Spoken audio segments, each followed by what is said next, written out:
बच्चों, आज की इस वीडियो में हम करने वाले हैं अपने यूनिट 7 का first chapter Topsy turvy land. It's a poem और इस वीडियो में हम इस पोएम एक्सप्लेनेशन के साथ साथ पूरी एक्सरसाइज कंप्लीट कर लेंगे क्योंकि ये लेसन जो है बहुत बड़ा नहीं है। ओके, सो चलिए शुरू करते हैं। Topsy turvy land means upside down land, एक ऐसा लैंड, ऐसी जगह जहाँ सब कुछ उल्टा पुल्टा रहता है। ओके, नॉर्मल लैंड की जगह वहाँ नॉर्मल लैंड के जैसा उस जगह पर कुछ भी नहीं है। सो चलिए देखते हैं क्या है इस पोएम में। Have you ever thrown your school bag on your bed? Have you ever left your shoes and socks here and there? Have you ever played with your ball in your room? Does your room sometimes look like this? देखिए, यह कुछ एक चीज़ें हैं जो शायद आप अपनी नॉर्मल लाइफ में नहीं करते हो, जैसे स्कूल से आते ही अपना स्कूल बैग बेड पे फेंक देना, अपने शूज़ और सॉक्स इधर उधर छोड़ देना और अपने रूम में बॉल से खेलना। Does your room sometimes look like this? See the condition of this room. क्या आपका रूम ऐसा होता है, दिखाई देता है? देखिए, बैग कहाँ है, चेयर, सिचुएशन देखिए ज़रा, बुक्स बिखरी पड़ी हैं, है ना, पेन्स वगैरह सब इधर उधर है, शूज़ देखिए, सॉक्स देखिए, सब इधर उधर गिरी हुई हैं। सो आई थिंक आप अपने रूम को इस तरीके से तो बिल्कुल नहीं रखते होंगे, है ना। लेकिन ये सब कहाँ होता है? टॉप्सी टर्वी लैंड में, क्योंकि ये लैंड ही ऐसा है जहाँ सब कुछ अपसाइड डाउन ही रहता है। ये है हमारी पोएम और before starting the poem we should observe the picture first, है ना। सी द बस इज कहाँ पर है? पानी में, है ना, बोट रोड पर। और सी द मैन, ये कैसे चल रहा है? सिर के बल, है ना, हेड नीचे है और कैप इसने कहाँ पहनी हुई है? अपने पैरों में। सब कुछ अपने नॉर्मल लैंड पे तो ऐसा हमने कभी नहीं देखा है, हम ये सिर्फ कहानियों में, स्टोरीज में इमेजिन कर सकते हैं, बट सिचुएशन ऐसी रियल कभी नहीं देखी हमने। ओके, तो चलिए अभी हम ये पोएम देखते हैं, इसमें क्या क्या है इस टॉप्सी टर्वी लैंड में। Now read about one such upside down land. एक अपसाइड डाउन लैंड यानी टॉप्सी टर्वी लैंड के बारे में हम यहाँ पढ़ेंगे। Okay, so the people walk upon their heads. See people walks upon their heads, लोग अपने सर के बल चलते हैं। The sea is made of sand, sea जो है वो सैंड का बना हुआ, समुद्र रेत का बना है। And the children go to school by night, बच्चे रात में स्कूल जाते हैं। कहाँ पर? In topsy turvy land, topsy turvy land में। The front door step is at the back. अब देखिए, जैसे हम घर में एंट्री करते हैं, हमारा एंट्रेंस जो है वो फ्रंट पे रहता है, बट यहाँ फ्रंट डोर कहाँ है टॉप्सी टर्वी लैंड में? घर की बैक साइड में। Front door step back side में है। You are walking when you stand, और जब हम खड़े रहते हैं तो चलने लग जाते हैं automatically. You wear your hat upon your feet, और हैट हम लोग कहाँ पर पहनते हैं? इसमें टॉप्सी टर्वी लैंड में लोग हैट को अपने पैरों पर पहनते हैं। इन topsy turvy land, topsy turvy land में ये सब कुछ होता है ना। And buses on the sea you will meet, while pleasure boats are planned. Buses on the sea you will meet, buses कहाँ पर चल रही हैं? सी में, समुद्र में। while pleasure boats are planned, और pleasure boat मतलब हम लोग अपने enjoyment के लिए जो बोटिंग करते हैं ना, वो चीज़। तो pleasure boat कहाँ चल रही होती हैं? वो रोड पर चल रही होती हैं। to travel up and down the streets, वो गलियों में इधर उधर ट्रेवल कर रही होती हैं। क्या चीज़? Boats of topsy turvy land. You pay for what you never get, तुम्हें उस चीज़ के लिए पे करना पड़ता है जो ली ही नहीं। I think it must be grand for what you go you are coming back. I think it must be grand, ये बहुत ही बड़े फन की बात है। For when you go you are coming back, कि जब तुम जाते हो तो तुम वापस आ रहे होते हो। ऐसा टॉप्सी टर्वी लैंड में होता है। इन टॉप्सी टर्वी लैंड जब हम जाते हैं, हम कहीं काम के लिए जा रहे हैं, लेकिन होता क्या है कि हम वापस आ जाते हैं। ये टॉप्सी टर्वी लैंड में होता है। सो ये हमारी पोएम है, बहुत बड़ी नहीं है, तो इसलिए हम इसके क्वेश्चन आंसर्स भी हम यहीं पे कर लेंगे। सो पहले हम देखते हैं new words. Topsy turvy meaning upside down यानी उल्टा पुल्टा। Pleasure feeling of enjoyment. Grand यानी big, great, fun. Now let's come to the question answer. First question is, when do children go to school in topsy turvy land? बच्चे टॉपसी turvy land में school कब जाते हैं? So answer is the children go to school at night in topsy turvy land. बच्चे रात में school जाते हैं टॉपसी टर्वी लैंड में. In the poem, if buses travel on the sea, then where do the boats travel and how should it rightly be? अब poem में buses जो है वो समुद्र में वो ट्रेवल करती हैं और फिर बोट्स कहाँ पर करती हैं, और एक्चुअली ये सही में क्या होना चाहिए, how should it rightly be, सही में होना क्या चाहिए. So boats travel in the streets in topsy turvy land. Boats क्या है, स्ट्रीट में गलियों में चलती हैं टॉपसी टर्वी लैंड में. और buses should run on roads and boats on the sea. लेकिन एक्चुअल में होना क्या चाहिए कि बसेस को तो रोड पे चलना चाहिए and boats on the sea, और बोट्स को समुद्र में चलना चाहिए. Next question, the topsy turvy land is very different from our land. Topsy turvy land हमारे लैंड से बिल्कुल डिफरेंट है. Let's draw a comparison by filling in sentences wherever needed. So in दोनों लैंड में हम लोग comparison करेंगे, टॉपसी turvy land में और आवर लैंड. हमारे लैंड में और टॉपसी टर्वी लैंड में क्या क्या डिफरेंस है, जो हमने पोएम में पढ़ा उन्हीं के बेसिस पे हम यहाँ पे डिफरेंसेस लिखेंगे.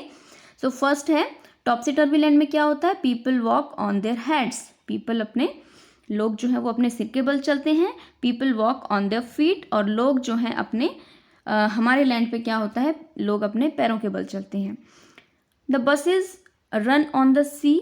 बसेज जो है समुद्र में चलती हैं टॉपसी टर्वी लैंड में, और बसेज रन ऑन लैंड, हमारे लैंड पे क्या होता है कि बसेज जो है वो ज़मीन पर चलती हैं.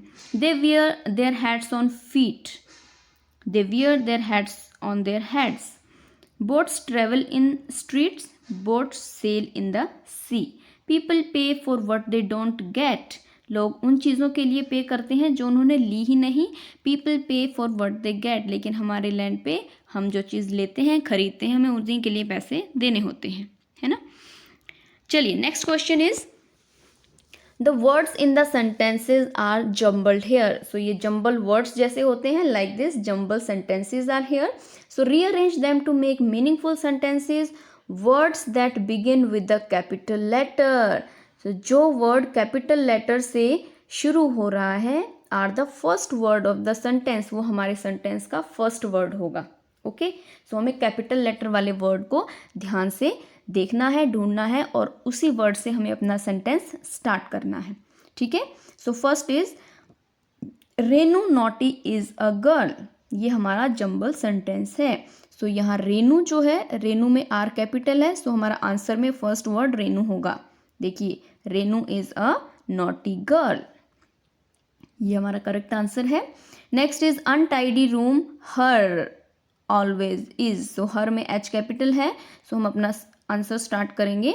हर रूम इज ऑलवेज अनटाइडी. उसका रूम हमेशा अनटाइडी रहता है. So mother her advises her clean to it. ये देखिए, ये हर में एच कैपिटल है और यहाँ पे हर में एच स्मॉल है. सो हम कैपिटल वाले को लेंगे. Her mother advises her to clean it. Never listens she her mother to. So she में एस कैपिटल है, सो हम अपना सेंटेंस शी से स्टार्ट करेंगे. She never listens to her mother. Kind of what child are you are. What kind of a child are you. So these are the jumble sentences. Do it in your textbook. Okay, next question is, let's write. Question, write 5 things that you do at home to make your home look neat and clean. ऐसी 5 things, 5 चीज़ें जो आप अपने घर को neat and clean रखने के लिए करते हैं. या मैंने बड़े ही सिंपल से सेंटेंसेस जो नॉर्मली बच्चे करते हैं वो लिखे हैं. आप अगर इनके अलावा कुछ और काम भी करते हो अपने घर को साफ़ सुथरा रखने के लिए या अपने रूम को साफ़ रखने के लिए, तो आप यहाँ पे वो चीज़ें भी लिख सकते हो, ऐड अप कर सकते हो इन सेंटेंसेस में. ठीक है, जैसे I clean up my room daily. I keep my things in place. मैं अपनी चीज़ों को सही जगह पर रखता हूँ. I help mom in the kitchen. I water garden. I mop the floor. ये छोटी छोटी चीज़ें जो नॉर्मली बच्चे कर सकते हैं। आप इनमें से क्या करते हो वो लिखिए, और इसके अलावा कुछ और करते हो तो वो आप ऐड कर सकते हो। Next question, let's imagine a topsy turvy scene and describe it in the lines below. एक टॉपसी टर्वी सीन को हमें इमेजिन करना है और उसके बारे में कुछ लाइनें लिखनी हैं। ठीक है, आपको अगर ये चीज़ें ठीक नहीं लगती है तो आप कुछ इसमें चेंज भी कर सकते हो। यहाँ कुछ बहुत ही फनी सी चीज़ें लिखी हैं, देखिए। One day I got up early in the morning, came out and saw the birds were walking and animals flying. एक दिन मैं सुबह जल्दी उठी, बाहर आई और मैंने देखा कि बर्ड्स जो हैं वो चल रहे हैं और एनिमल्स फ्लाई कर रहे हैं, उड़ रहे हैं। Trees were laying on the ground, पेड़ जो है वो ग्राउंड पे लेटे हुए हैं। एंड बुशेज राइडिंग ट्रीज, और बुशेज जो है वो ट्रीज की तरह खड़ी हैं। My mother was swimming on the floor, मेरी मम्मी जो है वो फ्लोर पे स्विमिंग कर रही थी। And father walking on the walls, और फादर जो है वो दीवार पे चढ़ रहे थे। Our pet dog Jimmy was calling me to play, मेरा पेट डॉग जिमी जो है वो मुझे बुला रहा था, मतलब डॉग जो है वो बोल रहा था, ह्यूमंस इंसानों की तरह बोल रहा था। ठीक है, suddenly I got up, oh it was a dream, और अचानक से मैं उठी और मैंने देखा कि ये तो एक सपना ही था। ओके, तो ये टॉपसी टर्वी लैंड में यहाँ भी कुछ चीज़ें उल्टी पुल्टी जो नॉर्मल लाइफ में नहीं होती हैं, ऐसा कुछ आप भी सीन क्रिएट करके कुछ लाइनें लिख सकते हैं। तो चलिए अब हम आते हैं अपने नेक्स्ट लास्ट क्वेश्चन पे। Two stories got mixed up, यहाँ पे दो स्टोरीज हैं, पेज नंबर 114 एंड 115 पे देखिए। ये दोनों स्टोरीज जो है आपस में मिक्स हो गई हैं। So sort them out and write them in the appropriate boxes. आपकी टेक्स्ट बुक में ही दो जगह पे बॉक्सेस बने हैं, काइट वाला और लाइन वाला, तो वहाँ पे आपको ये स्टोरी को सॉर्ट आउट करके अलग अलग लिखना है। ठीक है, सो पहले हम ये सेंटेंसेस को रीड कर लेते हैं, पता लगाते हैं कि कहानी है किसके बारे में। So we thought the lion had eaten someone, हमने सोचा कि लायन ने किसी को खा लिया है। Suddenly the kite lifted him off the ground and took him over the tree tops, अचानक से क्या हुआ, kite lifted him off the ground, वो and took him over the tree tops, kite जो है वो पेड़ों के ऊपर कहीं पे अटक गई। He saw a shoe in the lion's cage, उसने शेर के पिंजरे में एक शू को देखा, जूता देखा। Finally the kite brought him back to the park, और आखिरकार काइट जो है वो पार्क में आ गई। ये देखिए बीच में कहीं पे काइट की बात हो रही है और कहीं पे लाइन की बात हो रही है ना। Our class had gone to the zoo, हमारी क्लास जू में गई। Puran was flying the brand new kite in the park, और पूरन जो है वो पार्क में ब्रांड न्यू काइट को उड़ा रहा था। Some children stood and screamed and some ran to the director of the zoo, कुछ बच्चे वहीं खड़े खड़े चिल्ला रहे थे और कुछ बच्चे दौड़कर जू के जो डायरेक्टर हैं उनके पास गए। पूरन वॉज फ्राइटेंड एंड एक्साइटेड, पूरन जो है वो डरा हुआ था और एक्साइटेड भी था। The lion had not eaten anyone because the shoe was one of the lion's toy, तो बच्चों ने क्या आइडिया लगाया था कि जो लायन का जो पिंजरा है वहाँ पे एक शू है, तो इसका मतलब लायन ने किसी बच्चे को खा लिया। लेकिन एक्चुअल में क्या था कि वो शू लायन का खिलौना था, टॉय था, उसने किसी को खाया नहीं था। ओके, तो यहाँ पे हमें आइडिया क्या लग रहा है कि एक जो कहानी है, जो स्टोरी है वो काइट के बारे में है, और दूसरी जो स्टोरी है वो शेर के बारे में है, लायन के बारे में है। तो हमें इन दोनों कहानियों को अलग अलग करना है। तो सबसे पहले हम काइट को लेते हैं, द मैजिक काइट, ये आपकी टेक्स्ट बुक में लिखा है टाइटल, और उसके नीचे कुछ लाइनें दी हैं, तो आप इन ये मिक्सअप स्टोरी में से वो लाइनें पिक आउट करके वहाँ पे लिख सकते हैं। So first is magic kite की स्टोरी हम लोग देखेंगे। Puran was flying the brand new kite in the park, Puran जो है अपनी ब्रांड न्यू काइट को पार्क में उड़ा रहा था। Suddenly the kite lifted him off the ground and took him over the tree tops. Puran was frightened and excited, finally the kite brought him back to the park. ये हो गई हमारी magic kite, और जो सेंटेंसेस हमारे बचे हैं वो होंगे हमारे who did the lion eat, lion ने किसको खाया। ओके, सो कहानी शुरू कहाँ से होगी, our class had gone to the zoo, सबसे पहले बच्चे कहाँ जाएंगे, बच्चों की जो क्लास है वो कहाँ गई, जू में। He saw a shoe in the lion's cage, we thought the lion had eaten someone, उन्होंने सोचा कि लायन ने किसी को खा लिया। But children stood and screamed and some ran to the director of the zoo, the lion had not eaten anyone because the shoe was one of the lion's toy. Okay, so ये दोनों stories हमारी sort out हो गई हैं। इसको आप लिख लीजिए और अच्छे से प्रैक्टिस कीजिए इस लेसन की। Thank you very much.